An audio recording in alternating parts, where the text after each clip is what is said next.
So in this module, we would combine some of the concept we have been developing in the last 2 to 3 modules.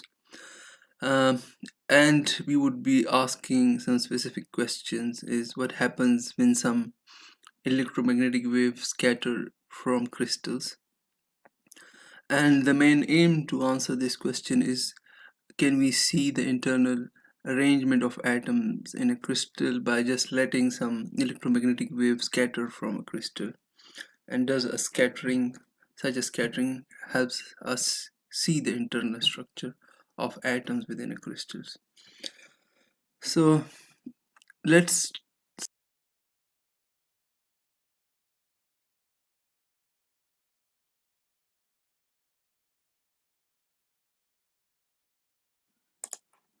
starting directly from the question that how to experimentally probe the crystalline structure of a solid. How do we know in the first place that atoms inside do have a crystal-like structure with arranged with lattice arrangement that we discussed in the last few modules.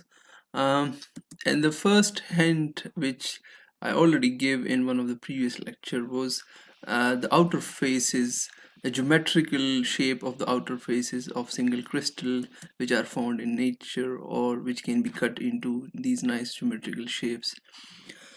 These give the first clue that okay, you are looking at a big crystal which may be a few centimeter wide, but internally there has to be a certain arrangement inside just by looking at what kind of faces does it have, uh, and what orientation do they have with respect to each other, and that orientation in turn helps us in determining what is the internal structure, what might be the internal arrangement of atoms within that solid could be, so that the resulting faces, the outer faces, gives you hints about the internal structure. This is something which was discussed or which came about in 18th 19th century, even 18th centuries. People start looking at these faces and they say okay, there is some internal structure to the solid, and they figured out various different combination of lattice points that can be inside a solid to give rise to these specific shapes of crystals. Now, at that time, there was no concept of atoms as such, but they developed these concept of lattices to explain these arrangements. And later on, it was found out okay that you can put bases on these lattice arrangement, and these bases are indeed made out of atoms. But this development was rather a late development. So atom was like in this earlier 20th century when people came to realize that atom are basically the building blocks of uh, solids. So very recently, by recent I mean the later half of the 20th century, uh, we have even developed techniques which can see the atom or the atomic arrangement in real space, and they can image it. So these are so-called real space imaging techniques, and they can really probe atomic arrangement in solid um, at the atomic scale. These some of these techniques include scanning tunneling microscopy, atomic force microscopy, and scanning electron microscopy, to name a few. You might already have heard these names. The Nobel Prize in 1986 was specifically given by the scanning tunneling microscope and scanning electron microscopy. So what do these techniques do is, for example, in the scanning tunneling microscopy, you have a sample which whose surface is made of atom. Of course, all of it is made of atom. But if you want to see how is the arrangement of atoms within on the surface, so you scan a tip which is whose tip is atomically thin, and you scan this tip across the surface, and then you measure tunneling current between the tip and the atoms in the surface. And and as you scan this tip, you can basically plot the current, tunneling current as a function of displacement, and reconstruct the surface electron density, which in the case of silicon look like this. So these individual dots here are silicon atoms on a silicon silicon crystal surface. um, so here you can see that, okay, they made these silicon atoms do have a certain arrangement of their own. There are other techniques like electron force microscopy, in which you have a sample and you have a tip very close to it, and then you move the tip close to the surface, and because of these electronic clouds of the surface atoms, they repel these electronic cloud on the tip, and because of that repulsion there is a very slight deviation of this tip, and that deviation is detected by a laser, and that's how you scan over it, you reconstruct the deviation, and you plot what kind of a surface a certain sample has. For example, this is the surface which is reconstructed by these deviation for a graphene uh, structure. So you can see that the individual carbon atom footprints in here, and each cloud here represent the electronic density of carbon atom at its specific site. So what do these techniques measure are basically they probe the valence electron, because whether it's a tunneling of electrons from this to the tip, it's those of the valence electrons on the surface atoms. The other important thing is such techniques probe very short range of the crystal. You have like a crystal, maybe a few centimeter large. It only can scan a few microns at best. So that's kind of a short range order. The other thing is they are surface techniques, so they won't let you see deep inside the crystal. They only let you see the arrangement at the top of the crystal itself. And importantly, you do see real space image, so you just see the real space. That's why all these are called as real space imaging. But you might already have seen the problems with these techniques. How they are, but they are short range, and then they have uh, only they only probe the surface and nothing else. There is another class of experimental method which can probe crystalline structure. These methods are called as so-called scattering techniques, and they don't probe real space, rather they probe reciprocal space. Some of these include X-ray diffraction, electron diffraction, and neutron diffraction of crystals, and they were developed in the earlier part of the 20th century, got 2 Nobel Prizes in 1914 and 1915, and these are based on the so-called diffraction technique or scattering technique. So what you have is you have an X-ray which is incident on a crystal, uh, and the scattering from the crystal, it creates a certain diffraction pattern, and then you can label the diffraction pattern such that the pattern directly gives you the reciprocal lattice of the corresponding real crystal, and from this reciprocal lattice you can identify what kind of a crystal structure it has, and of course you can do a Fourier transform to get back of this image to get back your crystal. um, this is an X-ray diffraction. This is one way of doing it. Another way of doing it is by rotating method. So you have an X-ray tube from which X-rays are emitted, incident on a sample, measured on a detector, and then you gradually change the angles the angle of the incident angle of the X-ray and the detector, and measure the scattering at different angles.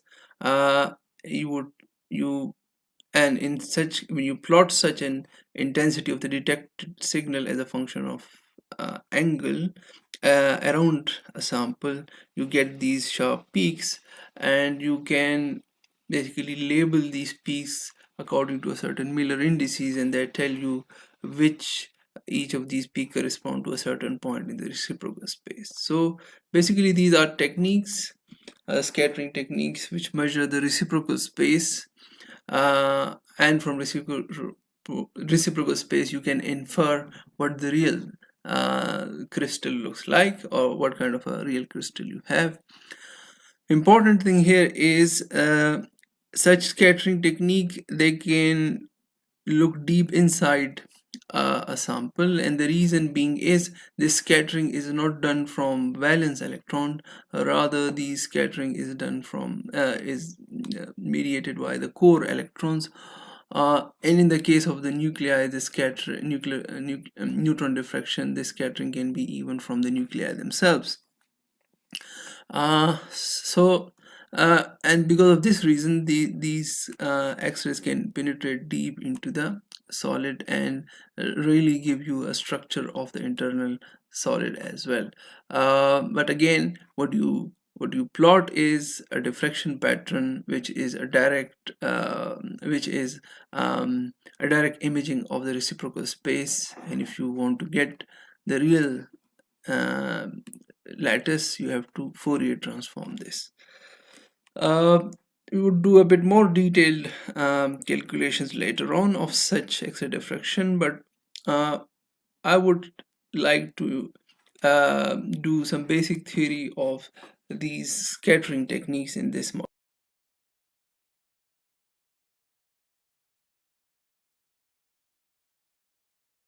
So one of the most well-known explanation of these scattering techniques you have already seen is so-called Bragg condition. But before I go into that, let's ask the question.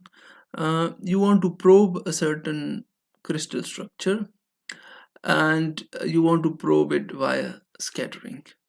So you can scatter electromagnetic field from the crystal, and from the scattering would like to infer what is the internal arrangement of atoms within. Now the questions come is what kind of electromagnetic waves you can use.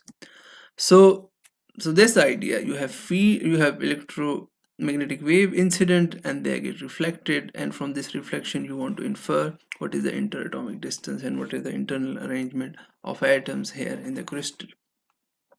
So the question is, what kind of a electromagnetic wave would you use?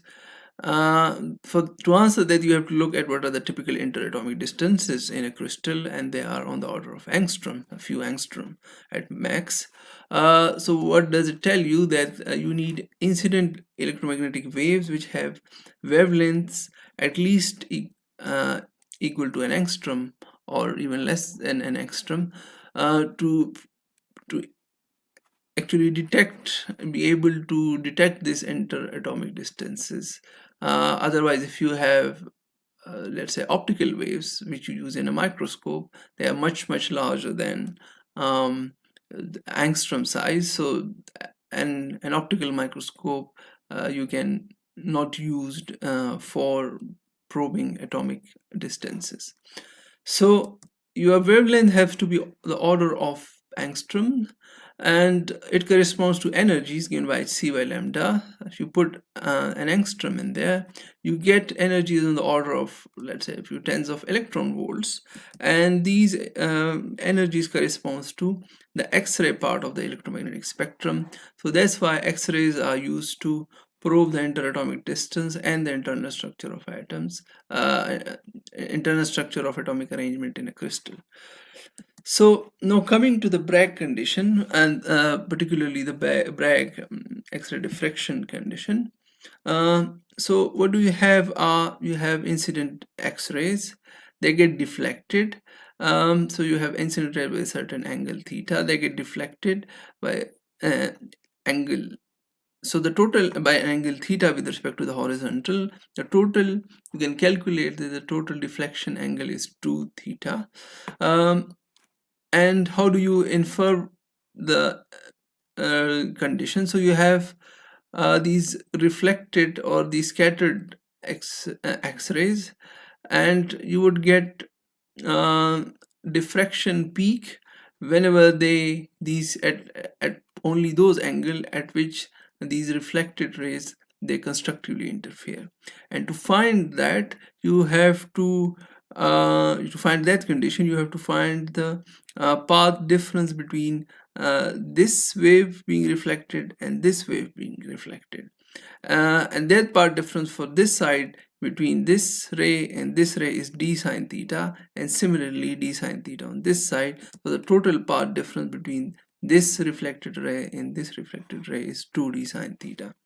And the Bragg condition tells you that if this 2d sine theta equals to n lambda, which is a multiple of lambda, n is a certain integer, then this is the condition for constructive interference, and for that particular angle and that particular lambda of X-rays, you would see a constructive a peak for a particular value of d, where d is the interatomic distance. You can do the geometry yourself. I don't want to go into the geometry here. Maybe you have already done that a few times before. But these planes are not the only planes which you see in this crystal. So you saw that reflection from different planes would give you an interference pattern, but for the same wave and for the same crystal, you can consider these other plane waves like this. And for these planes which you can easily visualize in this crystal, this condition won't be true. So you have to either rotate the crystal with respect to this incident one, or rotate the incident wave to get that condition of constructive interference for these other set of planes. So that's how the Bragg condition is. And once you are able to do it for all the different planes, then you can basically as a function of 2 theta, you can plot the intensity of the reflected rays as a function of 2 theta and actually label them depending on which plane you are probing. But as you might imagine, it's not easier to probe to find out which to find out which plane you are probing, and you have to know the exact angles and the exact geometry of arrangement inside. So that's why this Bragg condition is not a very helpful condition for practical crystallography. And in the next slide we would introduce another condition, which is called as Laue condition. Nevertheless, a Bragg condition is an easily understandable way of looking at scattering experiments. Let's look at the von Laue condition, or so-called the Laue condition for diffraction. So we have an incident electromagnetic field, you have a scattering, and the scattering is collected by a detector.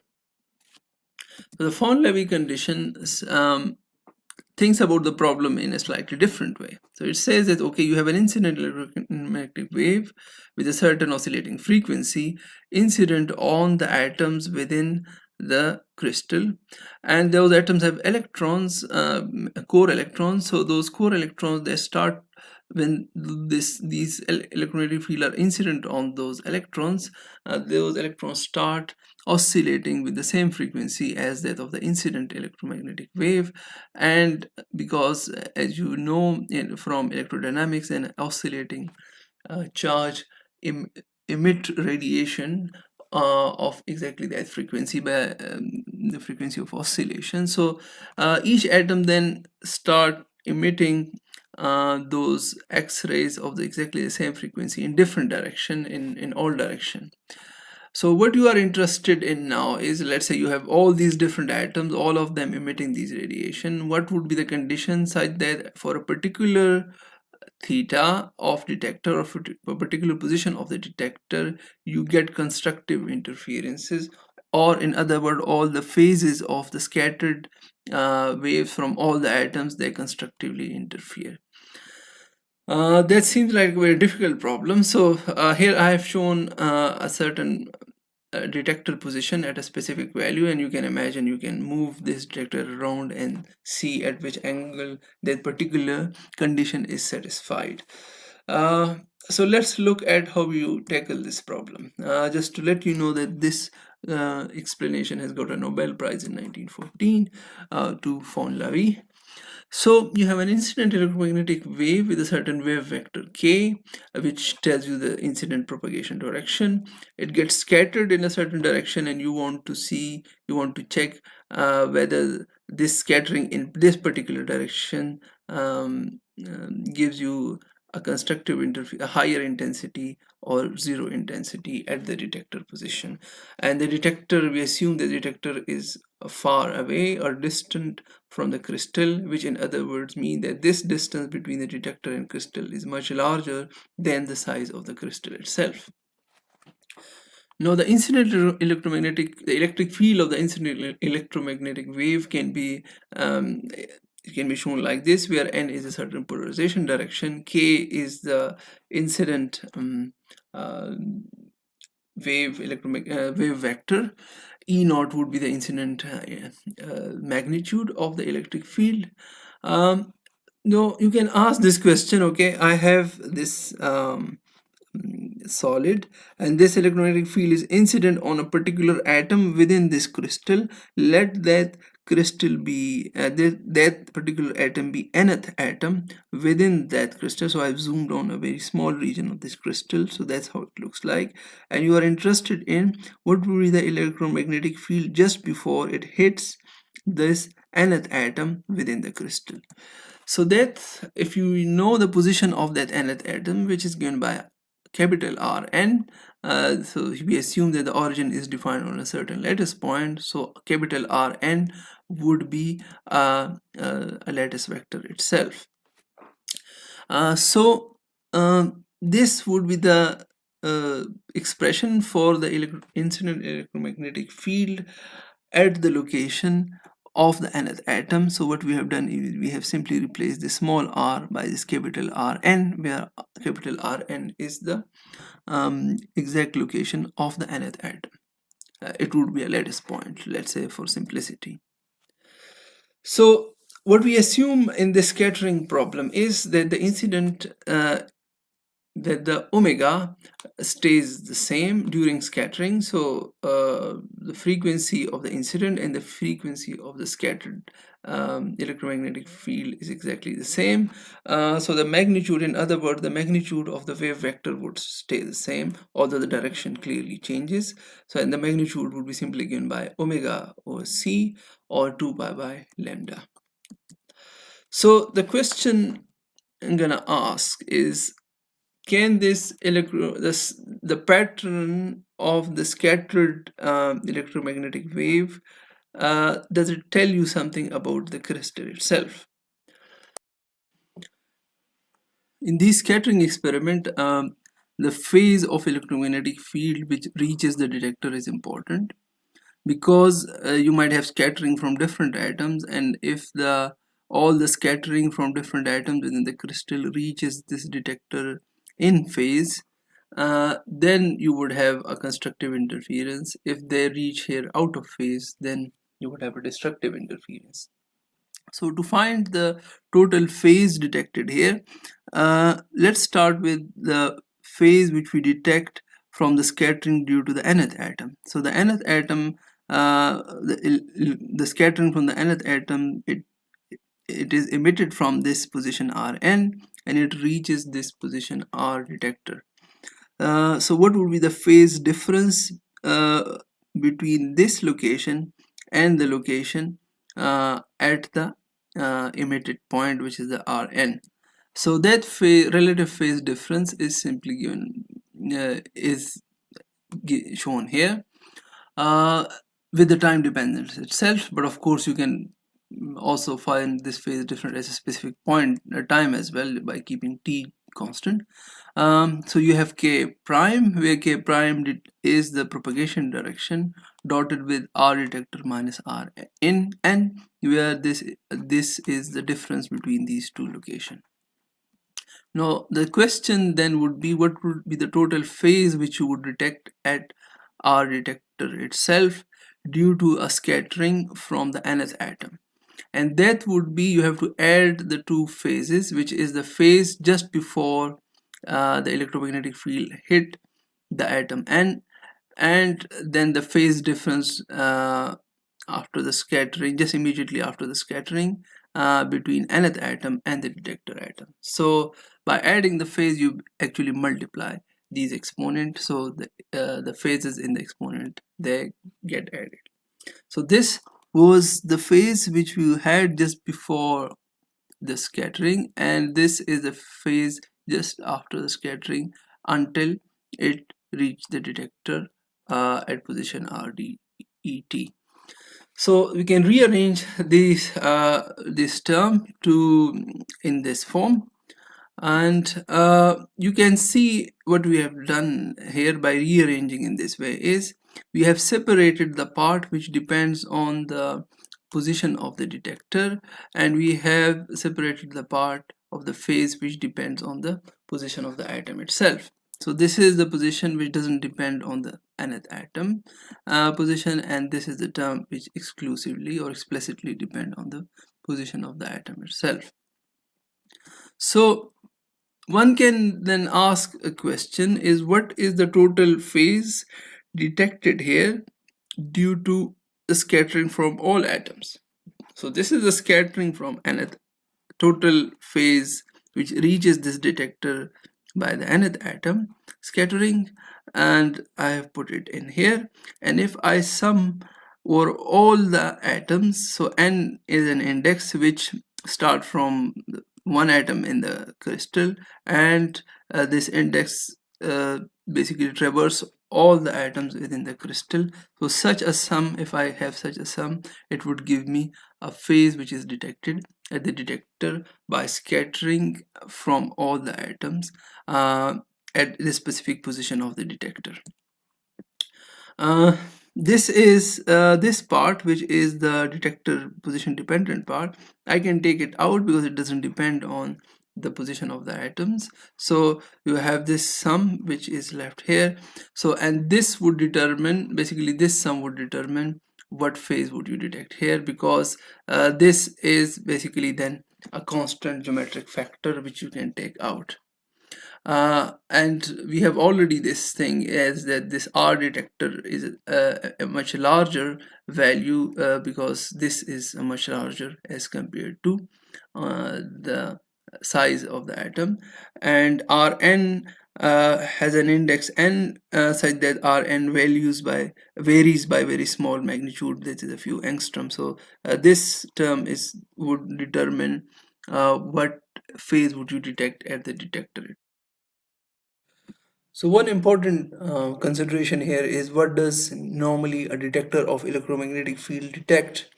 And the answer is, it detect the intensity of the electromagnetic field, and the intensity of the electromagnetic field is the square of the electric field vector itself. So then the question would be, we're gonna ask is, what is the total intensity which is detected by the detector itself, and that intensity would be directly proportional to the sum of all the phases which is reaching the detector, and a square modulus of it, because that's what the intensity is. The electric field would contain just the sum of phases, but the intensity would contain the square modulus of the phases, and in here the total phase which reaches here. So by the total phase we mean all the sum of all the scattered light from all the atoms which are reaching the detector position here. So just to make things a bit easier, I'm making a definition over here. So I define a new k vector, which is k double prime, given by the difference of the scattered wave vector and the incident wave vector. So this intensity term becomes rather simplified, given by such a term. To Then we're gonna ask this question that at under what conditions would this intensity be maximized? And we already know that that would be the condition under which this summation is maximized. So to make the problem a bit easier to understand, let's convert this vector, a three-dimensional term, into a one-dimensional term by treating by by writing it for a one-dimensional lattice, this summation. So for in one dimension, this summation would look something like this, where you have k double prime is a vector along x-axis in one dimension, and xn is the position of the nth atom within the one-dimensional crystal, and you have sum over all the atoms in the one-dimensional crystal and square modulus of this whole summation.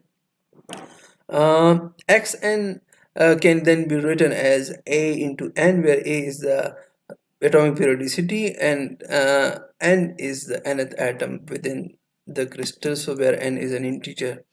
So this is now the sum, and we have to find out for under what condition this summation is maximum. So just to remind you of something, we have already seen such a summation before in this shape. So instead of a k double prime, we have a k over here, and n a or a n is here, and you have again a sum over all the um, atomic positions in the form of n. And some such a summation turned out to be a delta-like function in a k space, where such a summation only gives you an infinity at particular values of k, where k should be a multiple of 2 pi by a, or integer multiple of 2 pi by a.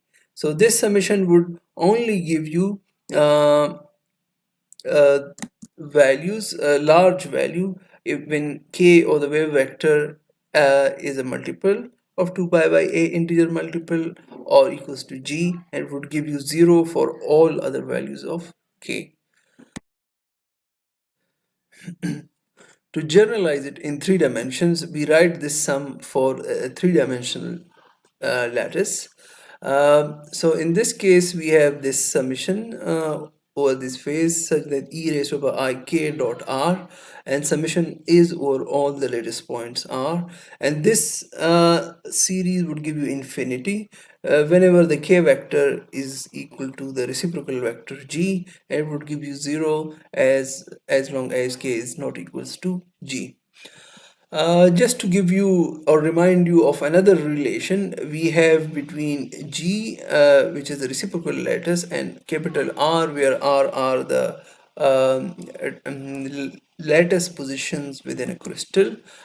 We have such a relationship between a reciprocal lattice and a real lattice. And this condition should be true for all the positions R. So no matter what lattice points you take within a crystal, whatever R you take within a crystal, this condition should be satisfied for a given value of, or for a given reciprocal lattice vector, where the reciprocal lattice vector is simply given by such a linear combination of these three primitive lattice vector in the reciprocal space.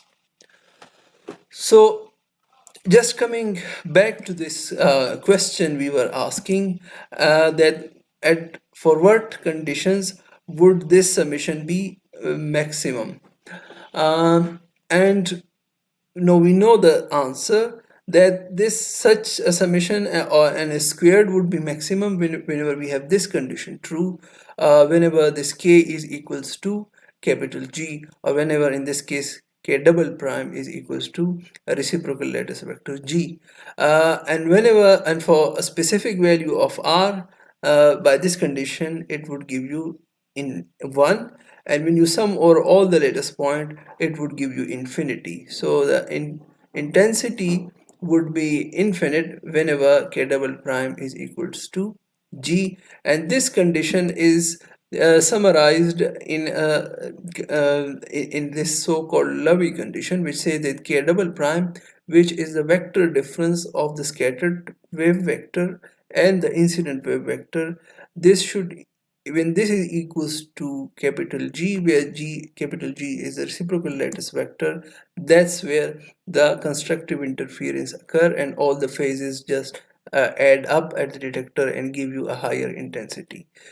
So you have already seen the Bragg condition, and now you for constructive interference, uh, and now you are seeing a Laue condition, and in principle both are equivalent, which can be shown. So to make things a bit clearer, uh, one thing we already said, that the magnitude of the wave vector shouldn't change upon scattering, or in other words, the frequency which is incident should be equal to the frequency which is scattered out from the atoms. So which means that the amplitude of the wave vector doesn't change. So when would this condition be true, or how would these k prime and k values changes and give you this condition? So it would mean that uh, because those are vectors, so you have to take into consideration the relative orientation of k and k prime vectors. So a different relative orientation would, this condition might be true, which means that this would be true for specific scattering angles with respect to the incident ray, and only then this condition would be true. So you might see a construction interference for very specific scattering angles. uh, we would see in the next few slides what does it physically mean, and how to interpret this Laue condition.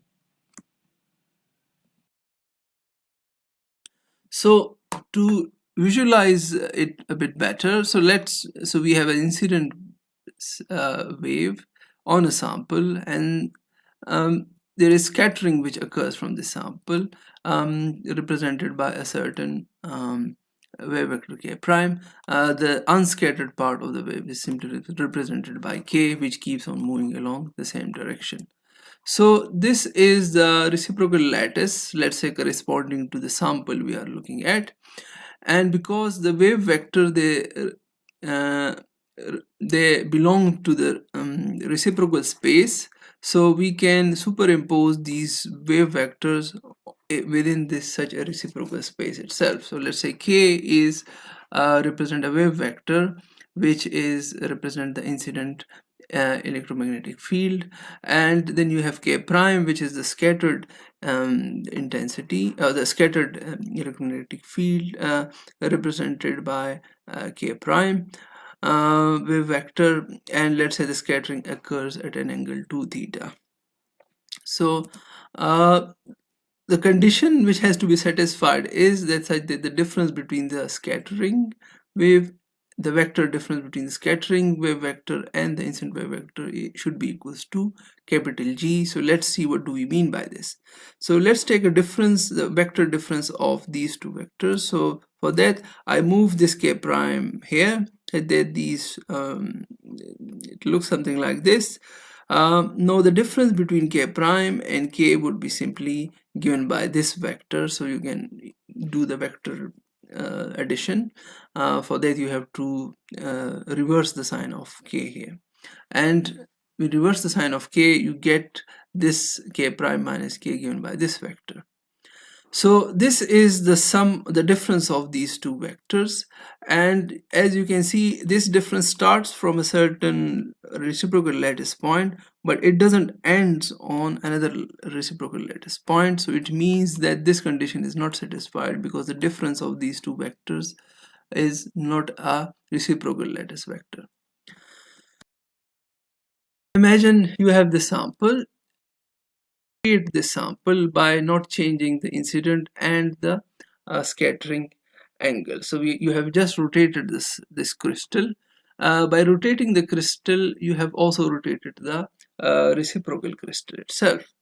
So the reciprocal crystal points are rotated as well, but the k and k prime are still the same. Let's do the summation again and take the difference. So you do take the difference, but this time you can see that the situation is such that the difference with vector, it's start at a certain lattice point, it ends at a certain lattice point, which means that this difference is indeed a reciprocal lattice vector, because a reciprocal lattice vector should start at a lattice point and should end at a lattice point. So for this particular angle orientation of the sample and of the reciprocal lattice, you would get constructive interference if a detector is located in this direction, and you would see a peak. So if in the initial orientation you won't see a peak here, but as you rotate it you would see a peak here, which would correspond to a peak corresponding to this particular G value. And this is what is meant by the Laue condition or so just look now at the Laue condition, which tells you that you have an incident wave vector, you have a reciprocal lattice wave vector. The difference of these two should be equal to the reciprocal lattice vector, and as we have seen from the last module that the reciprocal lattice vector is a vector which is perpendicular to lattice plane. So these are the two lattice planes from which we want to see the diffraction. So a G should be perpendicular to these lattice planes, a vector which is perpendicular to them. And let's say for a particular angle the difference of k prime and k becomes equal to G, only then you would have constructive interference. This statement is a Laue condition, and this is also another way of writing a conservation of momentum.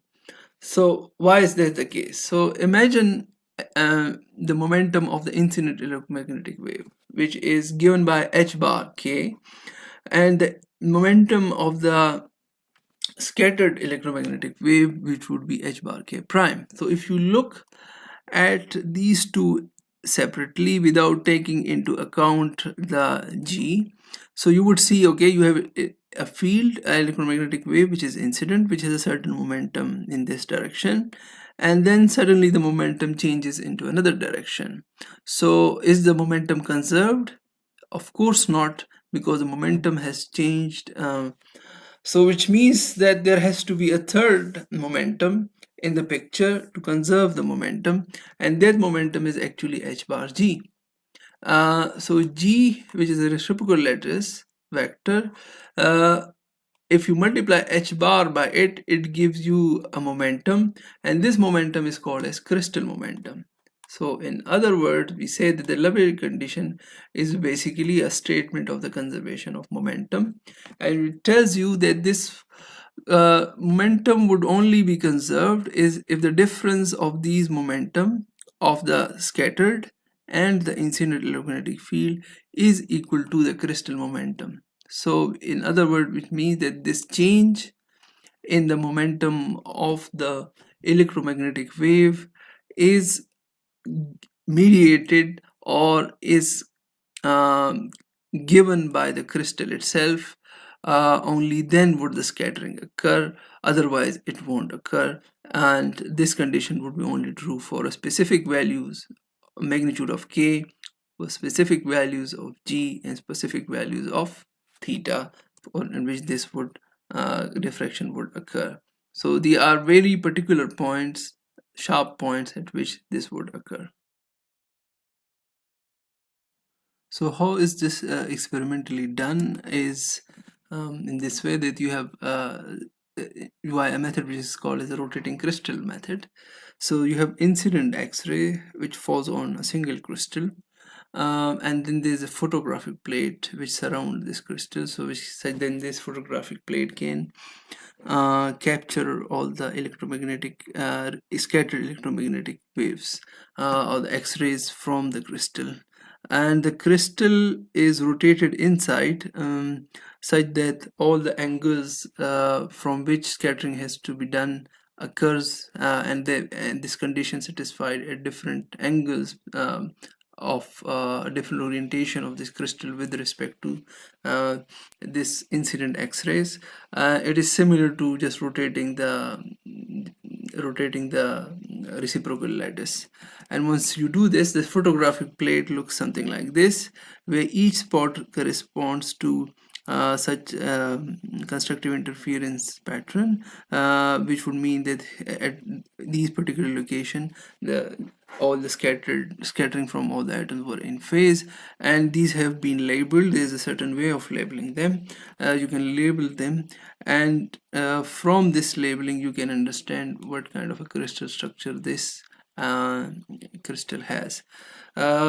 There's another way of doing the same experiment, in which you have an incident X-ray and a detector, and both are rotated such that the two angles and the intensity is measured as a function of angle.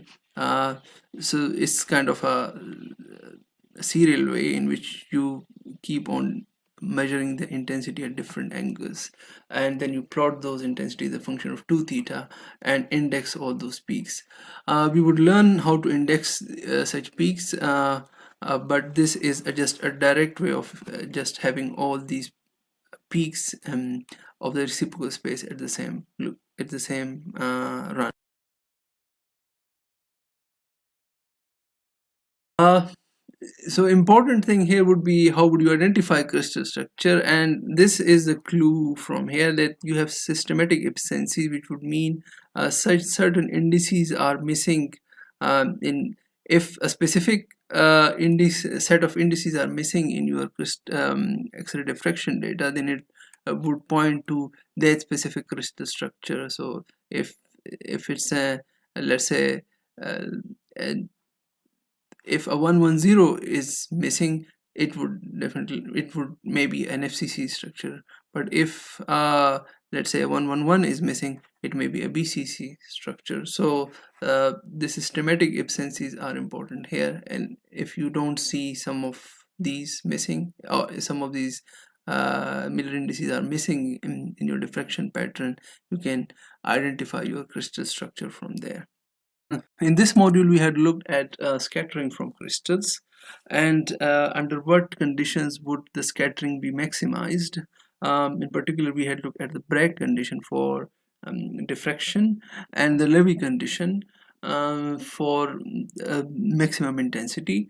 This Laue condition would be particularly important, is particularly important in solid state physics, and it gives you the condition for scattering of any wave within a crystal, not only X-rays. So you can equally apply it to, for example, scattering of a moving electron within a lattice. So for example, if you have a crystal and an electron is moving inside, and what would be the how would it scattered from the crystal planes, that would be equally described by this Laue condition. So we have uh, we have extracted a very important condition for scattering of waves within a crystal. And of course, we have looked briefly how would you determine crystal structure from the scattering experiment, and we would continue this discussion next week as well.